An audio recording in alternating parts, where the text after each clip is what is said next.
Hey, what's going on, guys? It's Ryan with you, back at it again. We're doing an 8-month review on the 4Runner. See how it's holding up, you know, what problems I've had, things I've noticed, all that kind of stuff. So yeah, it's gonna be kind of a vlog style. I'll be driving around. Oh wow. All right, guys, check this out. Whew. Orange McLaren. Definitely has an Alcantara dash. That thing is so nice. Wow. Beautiful. Wow. Well, that was really cool. All right, guys, welcome back. Sorry about that. But there was a CHP real close to me, so I didn't really want to take my chances holding a camera at myself. Didn't want to risk it. Put the camera away. But now I'm back in. So again, 8-month update. Basically, I'm just gonna kind of go over things I've noticed while owning the 4Runner. First thing I can definitely tell you, gas mileage sucks. I've had a lot of different vehicles. Some were trucks, some were cars, some had big engines, some had small engines, some were manual, some were automatic. This one has gotten the worst gas mileage. None of my other cars or trucks have gotten as bad a gas mileage as the 4Runner.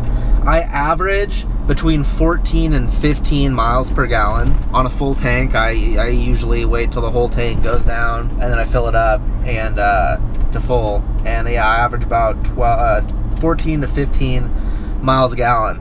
And then even worse than that is the gas tank is so small that really I'm getting, if I'm lucky, I'm getting 200 miles out of a full tank. That's not a lot by any means. I mean, that's really bad actually.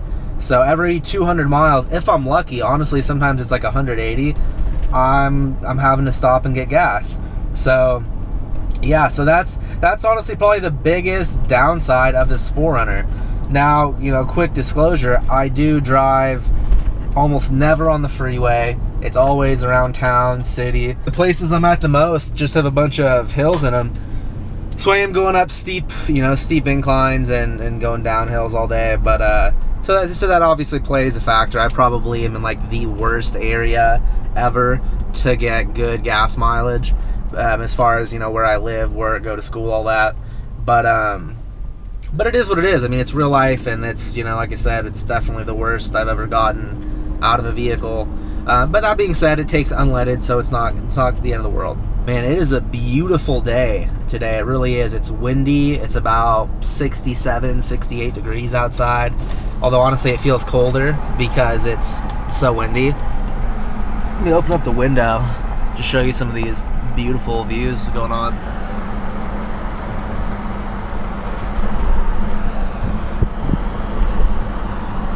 Absolutely beautiful today. One thing I've noticed that it's funny, I completely changed my mind since I've owned it. When I first got this, I thought it was very spacious on the inside, especially from the driver's seat, and I felt like I had a lot of room.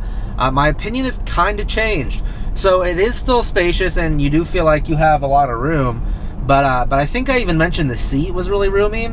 And honestly, the more time I spend in the 4Runner, the seat is not good. It's 6-way adjustable because it's got power lumbar, so it goes up and down kinda, and then forward and back. The problem I have is the up and down, it pretty much just lowers and raises only the back part of the seat cushion.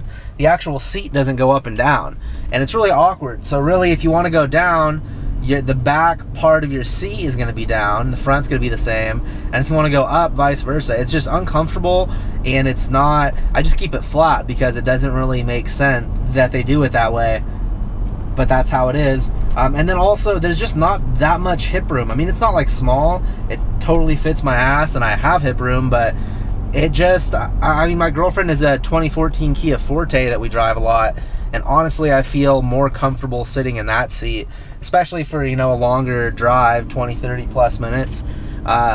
It's just noticeably more comfortable than the seats in the 4Runner. So, you know, personal opinions, but it is what it is. Other than that, let's get to what you probably are really looking for, and that is reliability. So has the 4Runner been reliable for me? It has. The only thing that I've needed to replace so far, it's been 8 months, 134,459 miles.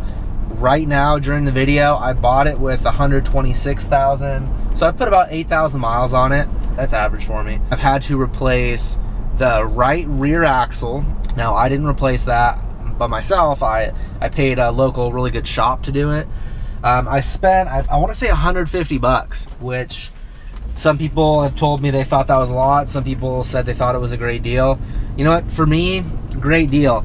$150 isn't like a crazy amount of money to me, and fuck, it's way easier than doing it myself. I honestly barely even do my oil changes anymore. It just doesn't make sense. I'd rather relax with my free time and spend a little bit of money to have it done. Have documented proof. When you have a vehicle longer, especially an older one with higher miles, that really helps with your resale value. If you have receipts and you can prove you've done maintenance, it's one thing to say you did it, it's another thing to have a receipt from a reputable shop. Other than that, I've done one oil change. I'm coming up here in about 1,000 miles. I'm gonna have the oil changed again. I changed the rear diff fluid. I had the transmission fluid fully flushed and replaced. Other than that, it has been absolutely perfect. Reliability wise. Now, a couple things I want to mention that make it just a million times better. Two things really. One is the cup holder. Hopefully you can see that all right. This cup holder mod has saved my life. It's just so much more convenient than this. That's such a crap design to have it covering your vents, covering your clock, covering your HVAC controls. It's just terrible. Just do the cup holder mod. I have a video. I'll link that video in the description below. So if you want to see how to do the cup holder mod, real cheap and easy. I highly recommend it. You're gonna really love it. And the second thing would be this iAudi 3 phone mount. So it holds your phone. It's got little clips here on the side that pop it open, where you can just take it out, and then when you want to place it back in, you just push it in and boom, it locks. That's probably the second best thing you can get. It's very adjustable, so you can swivel it all around, up, down, and then even down here for the charger for different phones, you know, make sure that charging cable goes in. So I'll provide a link where you can get the best price on the iAudi phone mount in the description below as well, under the links there. So whenever I find a cool product, or if I use something, or if it's something that maybe a couple people have asked me about, sometimes like everyone asks what camera I use, link will be in the description for that as well. I like to put it down in the description so that people can click on it, they can find it. I think that's very useful. I mean, I click on a bunch of links you know, to buy stuff and to find stuff that I see in videos, so I think it's only right that I do the same for you guys. So yeah, so that kind of concludes the wrap up. It's been real reliable. Can't beat diet soda. It's real reliable. I recommend it. It's been cheap to maintain. If you have any questions, please drop them in the comments below. I'd love to answer them. If you like this video, or if you want to see anything else regarding the 4Runner or stuff to do with cars, definitely hit that subscribe button. I'd be happy to put out some content and share it with you. And if you got any value out of this, or if you just liked what I'm doing, go ahead and hit a like. You know what? If you like that McLaren, that bright orange, kind of burnt orange, metallic McLaren in the beginning, why don't you smash that like for me? I don't get paid for likes, but hey, they look cool and I appreciate it. Thanks so much. Have a great day.